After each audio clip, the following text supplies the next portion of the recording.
બાબરના હીરપુરા વિસ્તારમાં સબસિડીવાળા ખાતરને કાળાબજારમાં વેચવાનું network પકડાયું.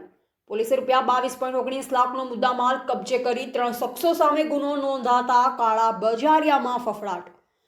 બાબરની the હીરપુરા સહકારી મંડળીના ગોડાઉનમાંથી ગેરકાયદે અનઅધિકૃત યુરિયા ખાતરનો જથ્થો અન્ય થેલીઓમાં પેક કરી કમર્શિયલ હેતુ માટે ફેક્ટરીઓ વેચાણ કરવાનું મોટું કૌભાંડ ઝડપાયું છે.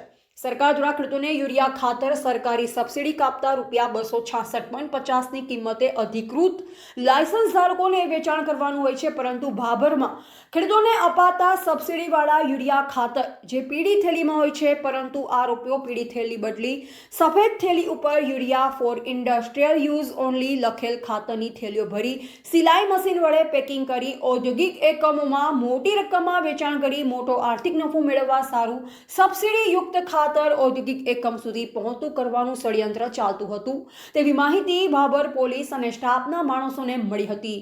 ભાભર પોલીસે બાતમીવાળી જગ્યા ભાભરના હીરપુરા વિસ્તારમાં દરોડા પાડતા સ્થળ ઉપર સબસિડીવાળું અધિકૃત યુરિયા ખાતરનો જથ્થો અન્ય થેલીમાં પેક કરી અને ટ્રકમાં ભરતા પોલીસે ₹15 લાખનું યુરિયા ખાતર અને અન્ય સહિત ₹22,19,990 મુદ્દામાલ ઝડપી પાડી ટ્રક અને યુરિયા અન્ય મુદ્દામાલ કબજે કરી 3 આરોપી સામે ગુનો નોંધી 2 આરોપીઓને ઝડપી લીધા છે અને ગોડાઉન સીલ કરી ખેતીવાડીને જાણ કરી છે. અત્રે ઉલ્લેખનીય છે કે આવો કાળા બજારમાં કેટલાક સમયથી જતક હતો અને આવો જથ્થો કોણે ત્યાં મૂક્યો હતો તે પણ તપાસનો વિષય છે. ધ ગુજરાત લાઈવ ન્યૂઝ સાથે એવા સુનિલભાઈ ગોકલાણી, ભાભર.